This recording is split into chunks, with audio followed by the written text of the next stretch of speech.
Shalom, shalom, chers web spectateurs. Nous sommes encore une fois de plus ravis, n'est-ce pas, de vous savoir nombreux à nous suivre sur vos différents réseaux sociaux. Alors, nous voulons, n'est-ce pas, remercier le Seigneur qui nous accorde encore sa grâce, qui nous accorde encore le privilège d'être, n'est-ce pas, là ce soir pour cette émission. Alors, je ne suis pas seul aujourd'hui, je suis encore avec la sœur Aïssatou Julienne, à qui je vais passer directement le bonsoir. Bonsoir, sœur Aïssatou. Bonsoir, frère Raoul. J'espère que vous vous portez bien. Très bien, par la grâce de Dieu. Et vous? Amen, ça va par la grâce de Dieu. J'espère que la fête de Pâques s'est bien passée de votre côté. Très, très bien. Et nous allons préciser à nos chers web spectateurs que la fête de Pâques est la fête qui doit être la plus célébrée parce que, n'est-ce pas, notre Sauveur, notre Seigneur est mort pour nous, il est ressuscité pour nous. En fait, la fête de Pâques a plus d'impact, doit avoir plus d'impact, si je peux le dire ainsi, dans la vie chrétienne. Bon, la Noël, on sait que Jésus est né un jour, ce n'est pas interdit de la fêter. Et vous, c'était bien? Très bien passé. Je suis encore très contente dans cette soirée de faire partie de ce plateau. En fait. Bonsoir, Dandy. Bonsoir, sœur Julienne. Bonsoir, frère Arnaud. Bonsoir aux web spectateurs qui sont en train de nous écouter. C'est encore un privilège pour moi de me tenir ici ce soir pour pouvoir parler, je ne dirais pas parler de la part de Dieu parce que ça serait un peu trop dit, mais du moins être le humble communicateur de Jésus. Et une fois de plus, bienvenue à nos web spectateurs, téléspectateurs sur notre émission 45 minutes avec Jésus. Mais avant qu'on aborde le thème qui va être donné tout à l'heure, je tiens à rappeler quelque chose d'assez pertinent aux spectateurs. La Pâque, c'est la fête réelle qui doit être célébrée. C'est pas Noël. Bon, Jésus est né un jour et si on veut évaluer les paramètres bibliques, c'était certainement pas un exemple. Mais néanmoins, Dieu ne condamnera pas quelqu'un et personne n'ira en enfer parce qu'il fait Noël. Ça, c'est fou. Pour la simple raison que c'est une question de doctrine. Et Dieu ne s'attarde pas sur les questions de doctrine. Dieu s'attarde beaucoup plus sur la transformation de notre personne à l'image de Christ. C'est sur le point sur lequel Dieu prend l'accent, met l'accent. Mais en ce qui concerne être jugé sur telle ou telle fête, et Paul va le dire, ce n'est pas moi qui le dis, il va dire que personne ne vous juge sur une fête de nouvelle lune, de sabbat, il va le dire, je pense que nous l'avons tous lu, il va même dire sur le manger, le boire, que personne ne vous juge. Donc Dieu ne s'attarde pas sur ça. Si même aujourd'hui vous commencez à dire que désormais dans mon christianisme, j'ajoute les fêtes judaïques, Dieu ne vous jugera pas pour ça. Mais Dieu va s'attarder plus sur la vie de la personne de Christ. Parce qu'en vérité, beaucoup de gens s'attardent trop sur des paramètres. J'ai entendu des gens juger d'autres sur non, la femme ne doit pas prêcher, la femme. Mais curieusement, les mêmes gens qui disent la femme ne doit pas prêcher, ils vont encore s'attarder et venir s'attarder sur d'autres points que la Bible interdit. Alléluia. Donc si vous dites la femme ne prêche pas, rassurez-vous que vous faites tout ce que Paul a dit. Ne vous attardez pas sur seulement non, la femme prêche, mais elle ne doit pas porter les boucles, elle ne doit pas mettre les mèches. C'est pas normal. Moi, je connais des ministères où, lorsque vous entrez là-bas, la femme ne doit pas se maquiller. La Bible a dit que ne met pas les boucles, ne met pas ceci. Mais par contre, quand on arrive sur le texte de Paul qui dit que je ne permets pas à la femme de s'adresser, de prêcher, d'enseigner, il trouve des raisons. Non, c'est 2 poids, 2 mesures. C'est pas normal. Si vous voulez appliquer entièrement. Et d'abord, parlant de voile, le voile que les femmes mettent là, c'est pas le voile. Le mot voilé veut dire couvert. Bon, quand on dit voiler la tête, est-ce que ta tête se limite ici? Non, c'est une question. Jusqu'à preuve de contraire, la science nous dira que la tête, c'est les yeux, la bouche et tout. Bon, maintenant, quand tu mets le foulard ici et tu dis tu es voilé, non, tu n'es pas voilé. Voilé veut dire je recouvre tout. Je m'adresse à ceux qui ont les doctrines de voile, de montée, la femme ne porte pas le pantalon, la femme porte le pantalon, les choses comme ça. Ça n'aide pas en réalité la foi. Certains vont prendre leurs convictions personnelles, d'autres les révélations sur les interdits que Dieu leur a donnés pour imposer à leurs membres. Non, ce n'est pas Christ. Christ, c'est la liberté, non le libertinage. Ça veut dire que laisse le Saint prêche l'évangile, enseigne-leur, comme a dit le Seigneur, et laissez le Saint-Esprit faire le reste, les convaincre. Mais dis que c'est parce que tu portes le pantalon, tu iras en enfer. Il n'y a pas d'appui biblique, il n'y a pas de fondement biblique. Non. Si on prend le cas de Rahab, on va peut-être également disqualifier. Donc, je crois que ce sont des bêtes débats. C'est pour ça que j'aime l'émission 45 minutes. On ne s'attaque pas sur des choses qui ne construisent pas la vie chrétienne authentique que Dieu attend de nous. Vous allez voir durant le ministère de Jésus, Jésus s'attardait sur la vie de Christ par rapport aux pharisiens. Il ne s'attardait pas, tu mets les mèches, tu ne mets pas les mèches, tu mets les ongles, tu ne mets pas les ongles. Oh non, c'était la vie de Christ. Malheureusement, ce qui est en train de détruire l'Église en général, peu importe les dénominations, c'est les dogmes, les règles humaines, les doctrines personnelles. Or, il y a la doctrine de Christ et c'est ça qu'on doit prêcher. C'est sur ça qu'on doit s'attarder. Donc, il y a d'autres, je suis sûr, qui vont sortir que la Pâque, ce n'est même pas trop important. Il y a tout, hein. On est à la fin des temps. D'autres qui disent que non, Noël, c'est démoniaque. Donc, je n'aime pas ces débats. Personne n'ira en enfer parce qu'il fait Noël. Ça, c'est faux. Parce que celui qui va fêter Noël ne fête pas parce que c'est une divinité fausse. Il fête parce que dans sa tête, c'est Christ. Moi, personnellement, je ne suis pas dans ça. Que tu fêtes, tu ne fêtes pas. Le jour, ça me pique, je fête. L'autre jour, je le fête.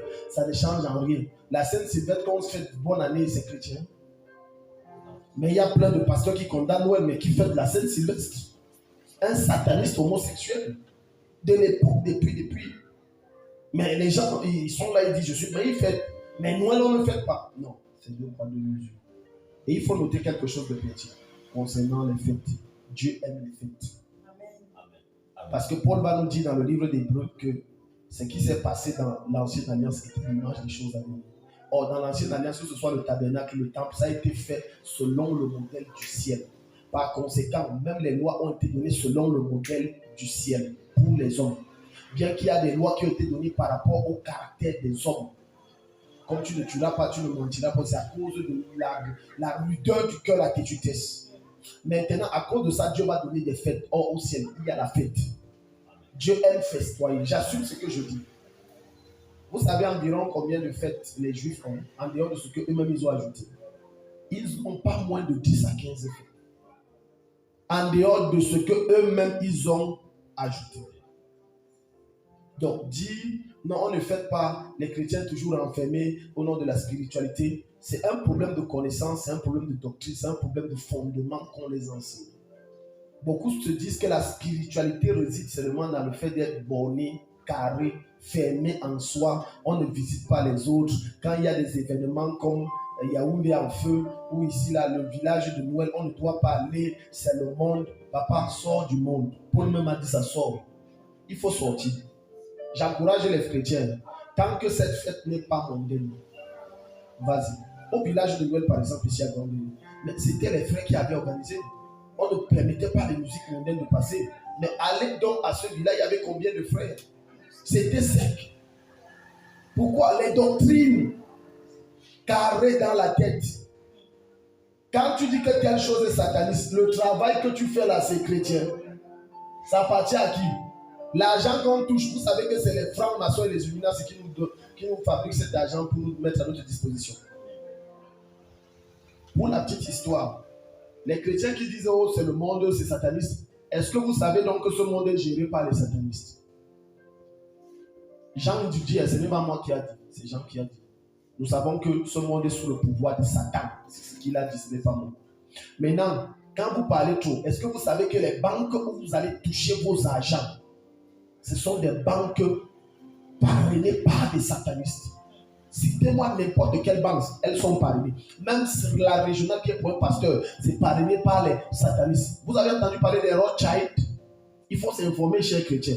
Les Rothschild, c'est eux qui détiennent la finance mondiale. Ce sont des Illuminati, des satanistes, les Rothschild. Donc, s'ils décident que l'argent ne passe pas dans tel pays, le pays sèche. Donc, avant de se lever, qu'est-ce que je veux dire? Oh, telle chose est du diable. Nous sommes dans un système où nous devons imposer le royaume de Dieu. Mais dit que nous allons, je ne fais pas si c'est dit que même l'habit que tu portes, tu sais qui a conçu ça. Combien de chrétiens conçoivent quoi? D'où la nécessité donc d'avoir un père. Pour t'orienter, mettons, un bon père. Oui. Non, un bon père. L'église francophone a du retard par rapport à l'église, anglo-saxonne. Parce que les auditeurs me pardonnent. la colonisation a joué énormément dans la rébellion des francophones par rapport aux lois de Dieu. Quand vous allez voir, vous allez aller en France, les Français sont naturellement rebelles. Ils sont tellement rebelles qu'ils ont chassé leur roi. Ils ont dit on ne veut plus de roi. Ils ont destitué le roi. Ils ont dit on veut la République. Et vous allez vous rendre compte dans le monde, c'est les Français qui sont les plus rebelles face à l'autorité. Or, selon la Bible nous dira dans Romains chapitre 13, soyez soumis aux autorités. Les Anglais ou les Anglo-Saxons, mais les Anglais ont refusé de chasser leur reine et leur roi et ont maintenu. Maintenant, quand vous allez entrer dans le système anglo-saxon en Afrique, vous allez voir qu'eux, ils avancent parce qu'ils respectent et honorent l'autorité. Mais vous allez voir chez les francophones, je n'ai pas besoin du père spirituel, le Saint-Esprit est mon père spirituel, et on a du retard. On a énormément du retard. Nous sommes derrière parce que nous raisonnons trop. On ne veut pas quelqu'un qui va nous gronder, qui va nous réprimander. Or, j'ai entendu des hommes de Dieu dire les trucs de père spirituel, là, moi je ne suis même pas dedans, vos choses de père spirituel. Mais curieusement, tu vas entendre le même homme de Dieu dire tel est mon fils spirituel. Attends, mais regardez la sorcellerie dans l'église. Comment se fait-il que toi tu dis je n'ai pas de père, mais tu exiges loyauté, dévotion à tes fils spirituels? Si tu n'as pas de père, tu ne dois pas avoir d'enfant. Jésus est l'exemple par excellence, vrai ou faux? Jésus avait un père. Non, Jésus n'avait pas de père. Joseph est son père par adoption. C'est pour ça qu'on a dit qu'il est de la tribu de Juda. Mais charnellement, non. Il est venu de lui-même plus qu'étant Dieu. Lui-même, il a enfanté Marie, il est venu par là. Mais dans la chair, c'est par adoption. Jésus est parti là laisser quel enfant? Donc, si tu estimes que les pères spirituels, c'est les bêtises, pardon, n'aie pas de fils spirituel. Amen. Et si quelqu'un t'appelle papa, dis ne m'appelle plus jamais comme ça. Appelle-moi pasteur ou appelle-moi frère. Ce n'est pas aussi un péché. Amen. Ok, merci déjà pour ce premier jet. Il est important, n'est-ce pas, de savoir, je vais un peu revenir sur les propos de l'homme de Dieu ici. Personne n'ira en enfer parce qu'il ou elle a fêté la Noël. Mais néanmoins, c'est la fête qu'elle a plus, n'est-ce pas, prescrit que les chrétiens doivent plus faire, festoyer, permettez-moi la répétition, c'est la Pâque. Parce que la Pâque symbolise la mort et la résurrection de Jésus-Christ. Et nous savons tous que c'est ce qui constitue le fondement même de notre christianisme ou de notre chrétienté, si vous voulez. Alors, homme de Dieu, je vais rapidement vous remettre la parole. Dernièrement, n'est-ce pas, lors de l'émission précédente, nous avons parlé du contrat. L'homme de Dieu ici, qui est notre daddy, aime parler du contrat concernant Marc 8 et le verset 34. Alors, nous avons parlé sur le thème « Suivre Christ ». Alors, en effet, en ce soir, en cette émission, n'est-ce pas, nous allons revenir sur la paternité spirituelle parce que lors de ses propos, il avait dit que tu ne peux pas bien suivre Christ si tu n'as pas un bon père spirituel. Alors, il va encore plus nous étayer sur ses propos, homme de Dieu. Oui, tu ne peux pas bien suivre Jésus si tu n'as pas un père. Le père, c'est le garde-fou de Dieu. Un garde-fou, c'est à faire quoi? À s'assurer qu'on ne dépasse pas les limites. Yes. C'est un garde-fou. Le père spirituel est celui que Dieu met devant toi pour que tu ne dépasses pas certaines limites. Regardez, vous allez vous rendre compte que dans les églises dites francophones de réveil, il y a plus d'égarement que dans les églises dites francophones de réveil. Il y a plus d'égarement. Parce qu'il ne veut pas que qui que ce soit lui dise quoi que ce soit et il ne veut rendre compte à personne. Le père spirituel est là pour que tu lui rendes compte, qu'il te dise quoi faire et qu'il te régule. Si tu n'as pas une voix qui te regarde quand tu te gardes, que quand tu entends, tu trembles et tu te remets, demandez à Élisée, tu vas te garder. C'est que je fais une démonstration tellement claire. Beaucoup d'hommes de Dieu aujourd'hui se sont égarés, non pas de père. Allons plus loin. Allons loin. Vous savez pourquoi William Marion Branham s'est égaré? Il n'y avait personne pour le réprimander. Parce que pour lui, comme il avait autant de révélations, et je veux m'adresser à ceux qui sont prophètes, parce que vous avez trop de visions et de voyages spirituels et de machins. J'ai vu. La plupart de ceux qui s'égarent facilement, et ça c'est parce qu'ils n'ont pas de père, c'est les prophètes. Ils estiment que parce que j'ai trop de voyages spirituels, j'ai trop de machins monter et descendre dans l'esprit. Il n'y a aucune personne qui soit digne d'être appelée mon père, mais moi je dois être le père des autres. C'est la sorcellerie. Cette émission est faite pour dire la vérité. C'est la sorcellerie. Toute personne lit ta Bible de Genèse, Apocalypse, tu vas te rendre compte que tous les prophètes majeurs avaient des pères spirituels ou alors à défaut des mentors. Même Jésus n'a pas dérogé à la règle. C'est pour ça que Jésus ne s'est pas introduit lui-même dans le ministère, mais il s'est fait introduire par un autre prophète majeur qui est élu dans le corps de Jean-Baptiste. Qui est la personne qui est la voix autorisée qui parle? Dans le monde spirituel, il y a tellement d'autres. Tellement d'autres. Le malheur est que beaucoup de chrétiens naïfs et perdus et insensés, pardonnez-moi, ce n'est pas une injure, mais c'est la vérité, vont dire que ce qui s'est passé dans l'Ancien Testament, mais c'était dans l'Ancien Testament, non. Montre-moi dans la Nouvelle. La Nouvelle Alliance, il y en a des versets. Paul va dire à Philémon, moi qui t'ai engendré. Il va dire à Timothée, moi mon fils légitime. Paul n'avait pas de femme. Paul n'avait pas d'enfant. Il dit, moi qui t'ai engendré dans le Seigneur. C'est Paul qui dit. Maintenant, regarde, si tu dis que je suis prophète, c'est que tu dois même tout avoir de paix. Parce que malgré la hauteur spirituelle que tu peux avoir, tu peux te tromper. Et il faut le Père pour dire que ici ce n'est pas Dieu. Demandons à Samuel, prophète majeur, mais il est arrivé dans la famille de David. Il était sûr que c'est celui-ci, mais il s'est trompé. Homme de Dieu, je vais un peu appuyer, permettez sur ce que vous dites, parce que quand tu as trop d'onction, même il faudrait même avoir un père spirituel. Absolument, le père spirituel est là pour le cadrer. Parce que l'égarement. Il faut qu'il te dise, mais attends, tu es en train. Branham, c'est Gary qui parlait. Pour la petite histoire, le prophète Kenneth Copeland, il est encore en vie. Dieu lui avait parlé de Branham, que va lui dire qu'il est en train de s'égarer. S'il ne se répand pas, il a 2 ans. Il a dit que je suis prophète de l'Éternel. Dieu n'a pas parlé. S'il avait un père, le père auquel il était soumis, totalement. Parce que quand on dit père, père, ça veut dire je suis tellement soumis que après la voix de Dieu, c'est ta voix que j'écoute. Yes. Ce n'est pas la voix d'un homme, c'est ta voix. Je vais vous montrer quelque chose avant qu'on arrive chez Élisée. Amen. Allons dans 1 Samuel rapidement. Parce qu'il y a tellement d'égarements dans la Bible. Et les gens se disent que ce qu'ils sont en train de faire, personne ne doit me réprimander. La personne qui doit me conseiller, là, je ne vois pas. C'est une erreur qui vous sera très fatale tôt ou tard. Yes. Tôt ou tard. Regardez Branham et regardez les sables qu'il va drainer quelque part. 1 Samuel, chapitre 2. 1 Samuel, chapitre 2. Je prie que pendant que nous sommes en train de faire ça, que le Seigneur ouvre tes yeux et qu'il te parle. Amen. Amen. Qu'il te parle. Amen. Prenons le chapitre 3.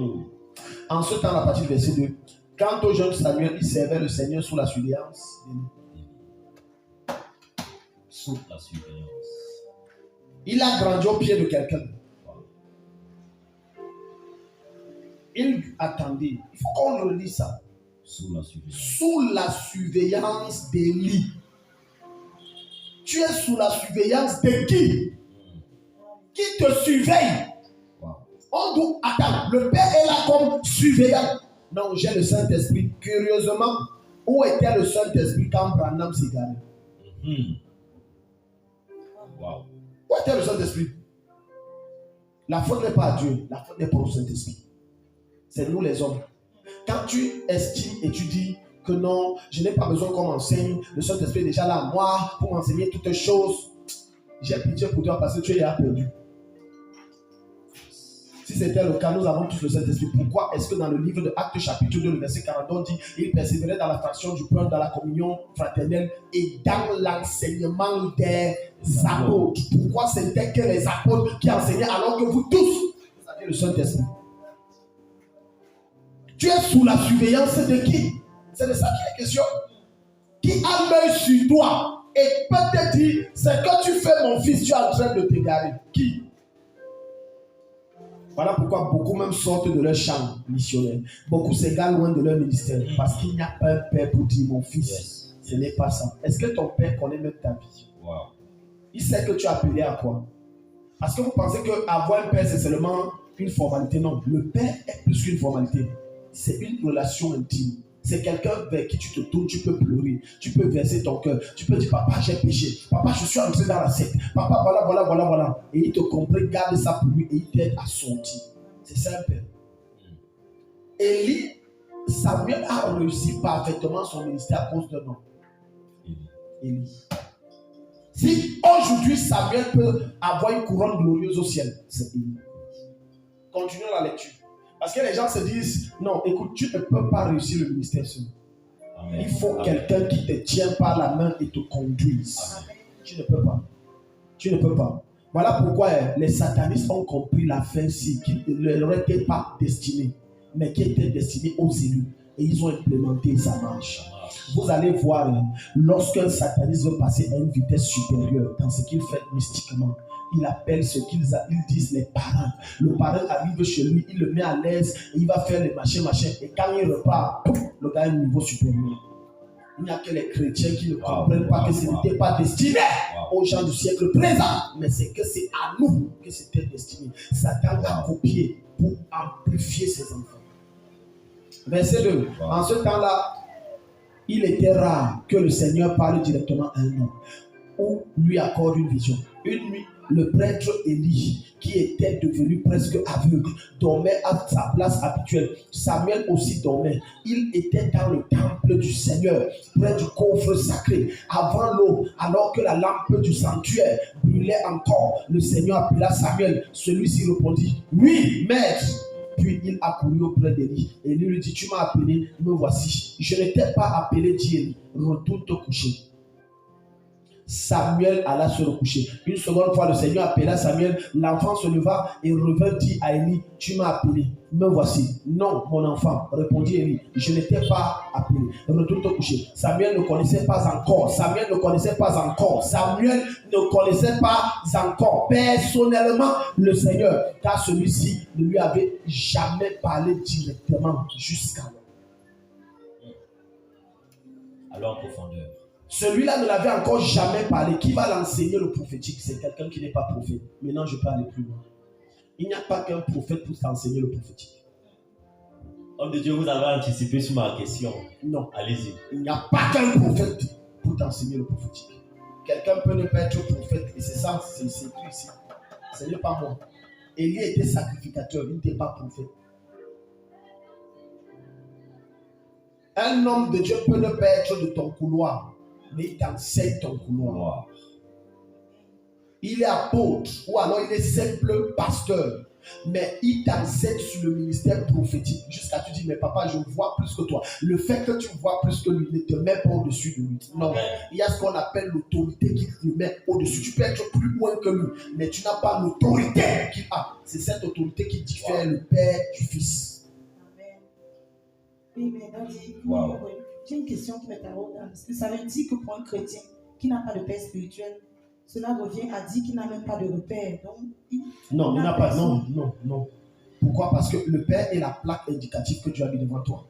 Le Père est le modèle que tu dois suivre. Qu'est-ce que Paul va dire dans le livre de 1 Corinthiens? Soyez mes imitateurs. Donc, vous qui êtes mes fils. Et il n'a pas dit ayez les regards fixés sur Christ. Non, il a dit ayez les regards fixés sur moi. Parce que moi, je suis le reflet de Christ. Donc, si vous avez les regards fixés sur moi, comme je regarde Christ, vous regardez Christ. Autrement dit, le fils ne doit pas être un suiveur moutonnier. Il faut que ce soit clair. Yes. Ça veut simplement dire que quand il voit des choses que papa fait, qu'il ne comprend pas, au lieu de te mettre à condamner, parce que c'est l'habitude et l'attitude des chrétiens francophones, approche-toi et pose des questions. Yes. Si tu n'es pas convaincu, ne le condamne pas, dis Seigneur, éclaire-moi. Yes. J'ai reçu comme ça un bien-aimé d'une des églises de la place. Il était pasteur, il est pasteur là-bas, je ne sais pas s'il est quitté. Et puis son père spirituel s'est mis à vendre de l'eau. 500 la bouteille, 500 la bouteille. Et il disait aux membres, venez prendre. Chacun venait prendre. Il a indexé dans l'un de ses bâtiments. Il a dit, viens aussi prendre. Il a dit, je ne prends pas. Vous voyez que l'immaturité est très dangereuse. Il ne sait pas qu'à cause de cet acte, le ciel peut se fermer sur sa tête. L'homme de Dieu a tort, je suis d'accord qu'il a tort. Et je lui ai réprimandé, j'ai dit que non, tu n'as pas bien fait. Ce n'est pas que j'étais dans cette église, c'est lui qui m'a abordé pour me présenter la situation. J'ai dit que ce que ton pasteur fait, non, ça n'a pas un fondement de vendre les objets, non. Mais tu n'as pas été sage. Il faut honorer les pères, tu n'as pas été sage. La sagesse de Dieu voudrait qu'il te dise prends. Donne l'argent, enlève ton cœur et dis à Dieu, Seigneur, je ne suis pas d'accord avec, mais prends. Parce que là, maintenant, tu viens de l'humilier en public. C'était en public. C'était en public, en plein culte. Ce n'était pas sage. Et après, il a dit, oh, homme de Dieu, oui, je vois que tu as raison. Je dis, tu vas le demander pardon. C'est la sagesse. Ce qui manque aux jeunes ministres, il manque de sagesse. Il manque énormément de sagesse. Maintenant, vous allez vous rendre compte d'une chose. C'est un phénomène que je hais chez les francophones. La paternité spirituelle proportionnelle à la popularité. C'est ce qui bat son plan surtout. Il y a chez les anglophones, mais chez les francophones, le niveau est supérieur. Ça veut dire, j'ai un père spirituel s'il draine des foules. Si je trouve un autre père qui draine plus, je le laisse, je pars chez l'autre. Si je trouve, finalement, tu n'as pas de père spirituel. Tu mens. Quand tu dis tu es son père spirituel, tu lui payes tes dîmes. Tu lui rends compte de ta vie. Tu es soumis à lui en quoi? Un autre facteur qui fait que chez les pasteurs, dès que ça tourne comme ça, ils quittent. On le gronde. Quand tu estimes que ton père spirituel ne doit pas te gronder jusqu'à ce que tu le quittes, ça veut simplement dire qu'il n'a jamais été ton père spirituel. Non, jamais.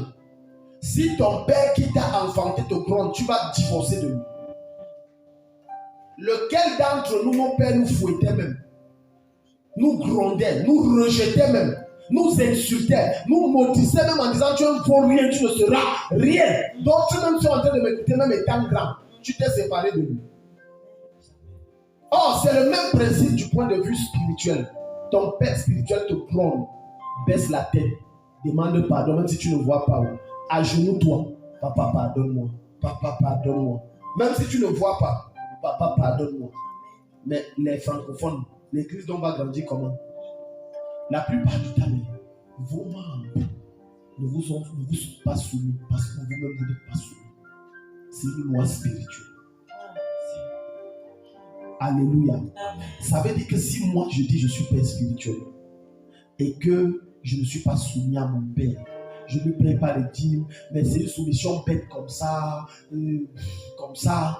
ça va, même les brebis vont refaire, c'est spirituel. Tes brebis, tu te plains de tes brebis qui ne sont pas soumis, sont rebelles, toi-même tu n'es pas rebelle. Pendant la croisade qu'on a organisée il y a quelques jours, le jour-là, je devais me préparer, je pense que c'était le deuxième jour pour monter au premier jour, deuxième jour pour monter à la croisade. Mon papa spirituel m'a appelé. Il m'a dit oui, c'est comment. Je lui ai dit que je pars à la croisade. Il a dit passe à la maison. Oh, j'étais en retard. Je n'ai pas dit non, papa, on va voir ça après. Regardez l'immaturité et le manque de sagesse des jeunes ministres. J'ai dit papa, tu fais ça maintenant? Il a dit oui. J'ai dit je vais maintenant à la maison, là maintenant. Et je suis allé faire sa commission avant de m'habiller pour partir. Amen. Donc vous voyez pourquoi en réalité beaucoup d'hommes de Dieu traînent des malédictions. La malédiction n'est pas seulement quand l'homme de Dieu te prononce des paroles négatives, non. La malédiction peut être provoquée simplement par le fait d'être rebelle, d'être déloyal. Plein de ministères n'évoluent pas parce que vous avez été déloyal en l'égard de votre père. Regarde ce monsieur qu'on appelle Samuel. Jusqu'à ce qu'il devienne prophète majeur, il n'a jamais manqué du respect à ce vieillard qu'on appelle Élie. Allons plus loin, dans 2 Rois chapitre 2, à partir du verset 2. Maintenant, le Seigneur va te parler. Aïe, aïe, aïe. Le temps là, nous tient à la gorge. À partir du verset 2, regarde. Eux-mêmes. Voici comment un jour le Seigneur enleva Élie au ciel dans un tourbillon de vent. Élie et Élisée avaient quitté Gilgal, le Gilgal et marché ensemble. En cours de route, Élie dit à Élisée, reste ici.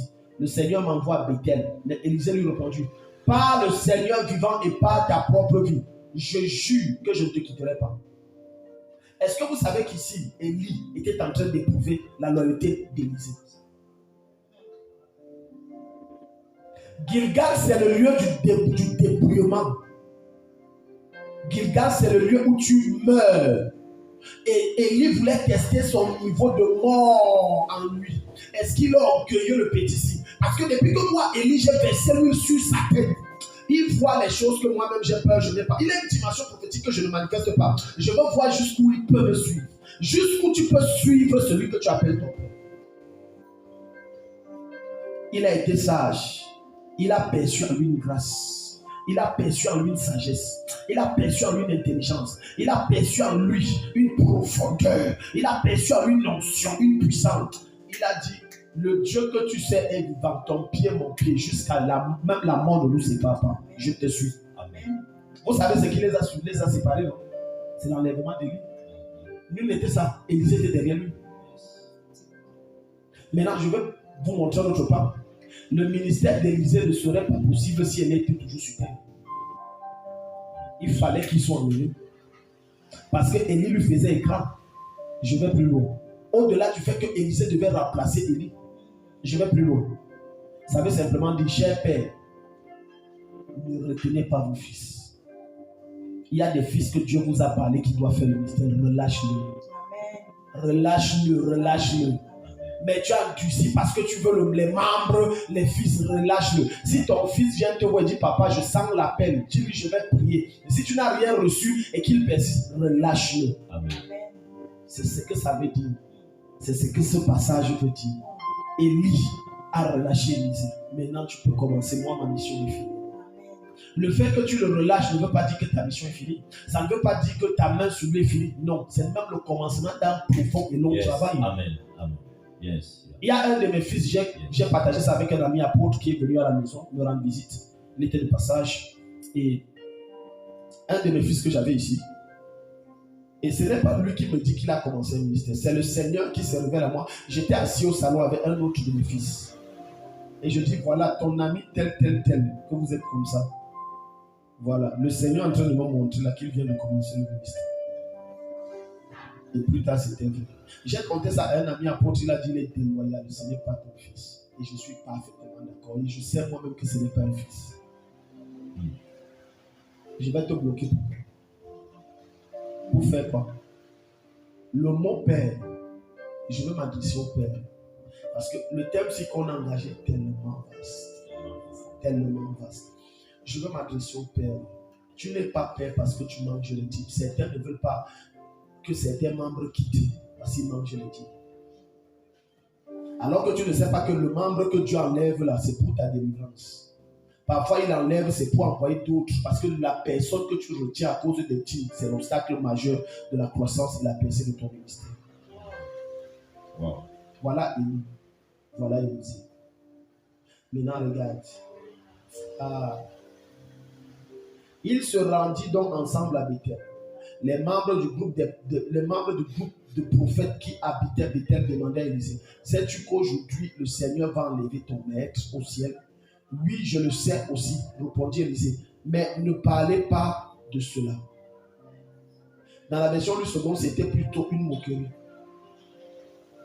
Et Élisée va réagir en disant que taisez-vous, vous n'avez rien à dire. Yes. Ça parle des personnes qui vont te dissuader et dire que ton père boit le sang. Ton père est dans les loges. Ton père est en train de travailler ici. Est-ce que tu vas les croire ou tu vas continuer à croire ton père et le suivre loyalement? C'est une chose ce qu'on dit sur lui. C'est une autre chose ce que Dieu t'a montré ou alors ce que toi tu as vu. Et si tu as vu la faille de ton père, prie pour lui. Parce que c'est ce que David a fait. C'est pour ça que David, quand il était face à Saül, il ne pouvait pas le tuer. Il priait pour lui. Donc l'amour était déjà développé dans son cœur pour son mentor. Amen. Il priait et intercédait, Seigneur, change-le. Seigneur, guéris-le. 3 fois de suite, tu as éprouvé David pour voir si David devait le tuer avec tout le mal. Il a dit que c'est mon père. Un père reste un père. Seigneur, change-le. Ses amis même l'ont encouragé que tu, l'Éternel livre. Ce n'est pas toutes les opportunités de saluer ton père, bien que ce gars ait un problème sexuel, ou ce gars ait un problème avec l'argent, ou un problème avec les femmes, ou un problème d'orgueil, que lorsque les gens se lèvent pour saluer, tu mets aussi ta bouche. Ça va te combattre. L'onction de ce monsieur, même s'il est faux, ça va te combattre. Ça va te combattre. C'est mieux que si tu n'es plus d'accord, porte tes pieds, tu pars et tu pars avec la bénédiction. Plusieurs ont quitté des pères avec la malédiction. Pas forcément du fait qu'ils ont crié ou parlé sur vous, mais aussi du fait qu'ils vous êtes séparés, il était en colère. Cette colère va bloquer ta vie. Cette colère va bloquer ta vie. Cette colère va bloquer ta vie. Donc, le cas de Élisée est un cas sensible. Maintenant, allons plus loin. Plusieurs crient souvent et disent: je veux l'onction d'Élisée. Je veux l'onction d'Élisée. Je veux l'onction de Benson Idaosa. La question est la suivante. Première question, est-ce que tu lui es soumis? Non, Dieu ne donne pas les onctions comme ça. Si tu croyais depuis longtemps que c'est en priant juste que Dieu donne certaines onctions, je te promets que c'est faux. Il y a des onctions que Dieu te donne quand tu es soumis à cet homme. Deux, quand tu portes ces douleurs, ces fardeaux, ces souffrances, tu participes à ça, Dieu te donne. Allons-y, ce n'est pas moi qui dis, c'est dans ta Bible. Pourquoi Dieu n'a pas donné l'onction d'Élisée à Géhazi? Pourquoi Élisée est mort avec son onction? Parce qu'il était entouré des fils déloyaux, malhonnêtes, voleurs, avares, et il ne voulait pas souffrir. Souvenez-vous que quand on va toujours aller dans 2 Rois, quand Jésus va utiliser Élisée pour guérir le général Naaman, il va refuser l'argent parce que spirituellement il avait vu que l'argent ce n'est pas bon. Mais son fils derrière va dire que Daddy a dit que donne l'argent, là il a les invités. Et l'Esprit de Dieu va lui révéler que voilà, regarde ce qu'il est en train de faire.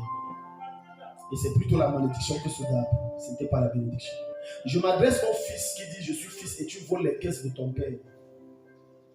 Ce que tu portes va te tuer. Ce que tu portes va te tuer. Demandez conseil à Judas. Il est mieux placé. Jésus n'a jamais maudit Judas. Jésus n'a jamais envoyé un esprit de suicide. Que j'envoie l'esprit de suicide. C'est toi qui me trahis. Non.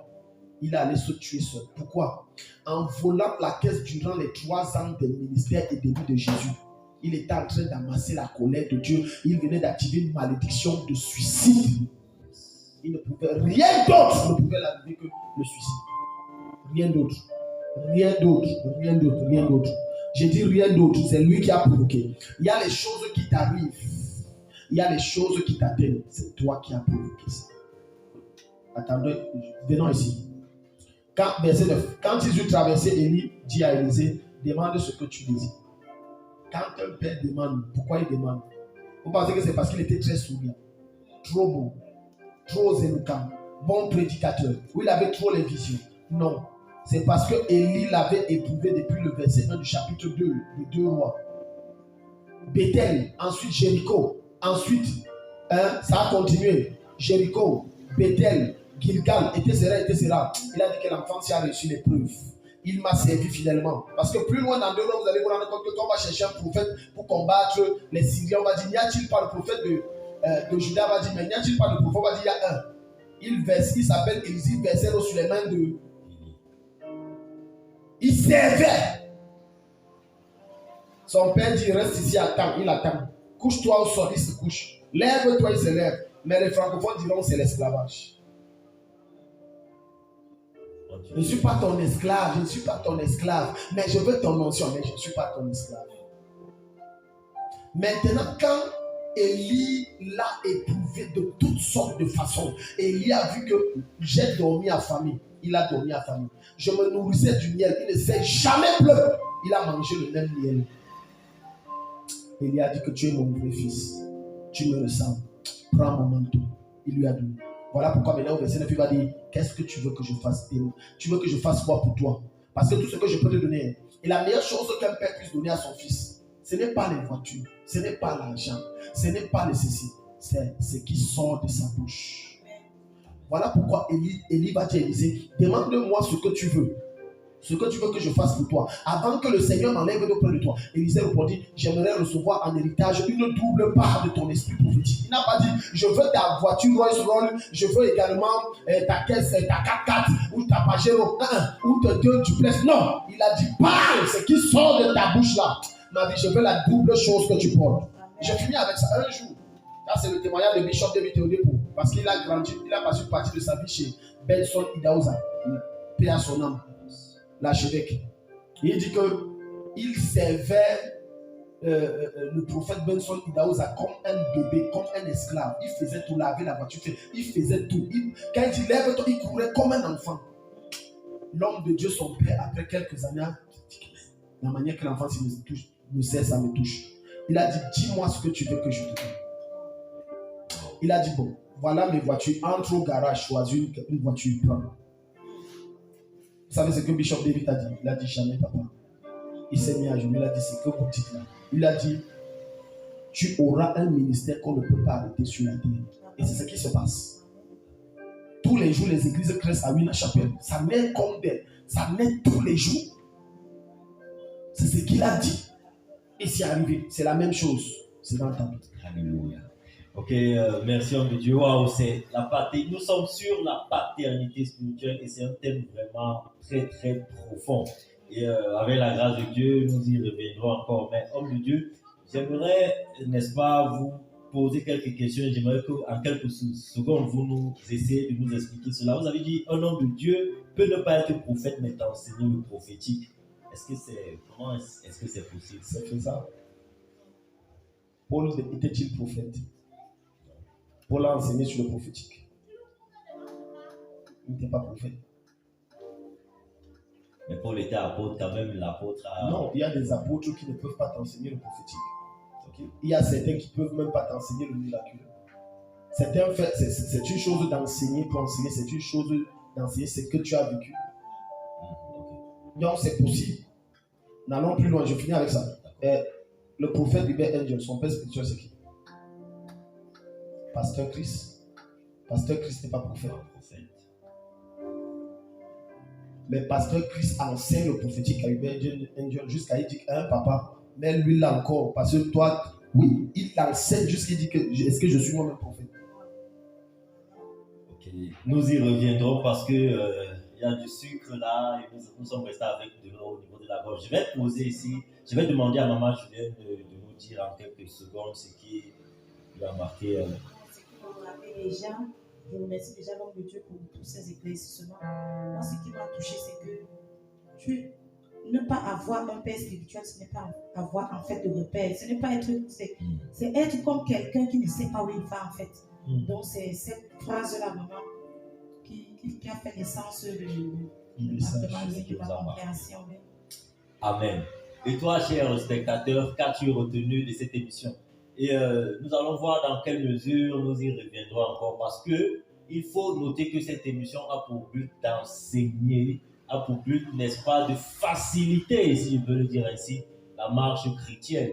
Nous avons longtemps cru que le christianisme est tellement difficile, mais nous nous sommes trompés. Je vais dire ici quelque chose qui m'a marqué parce que nous sommes sur la paternité spirituelle, n'est-ce pas? Et au départ, nous avons lu le livre de 1 Samuel et nous avons compris, n'est-ce pas, que le prophète Samuel était sous la surveillance. Soulignons ce mot, sous la surveillance. Et l'homme de Dieu a demandé, toi, chrétien qui m'écoute, tu es sous la surveillance de qui? Nous y reviendrons lors de nos prochaines émissions. N'oubliez pas, n'est-ce pas, de partager, n'oubliez pas, n'est-ce pas, de liker, n'oubliez pas de commenter, n'oubliez pas, n'est-ce pas, de visionner, n'est-ce pas, nos vidéos dans les différents liens, les différentes descriptions qui sont affichées au bas de l'écran. Vous avez toutes les informations, vous avez même la boîte email de l'homme de Dieu. Vous pouvez contacter directement l'homme de Dieu et tu peux appeler les numéros au bas de l'écran. Tu peux contacter directement l'homme de Dieu dans sa boîte email. Et j'aimerais que vous fassiez en 30 secondes quelques déclarations pour les chers. Je déclare que ta vie change au nom de Jésus et que la vie du Seigneur se manifeste en toi. Amen.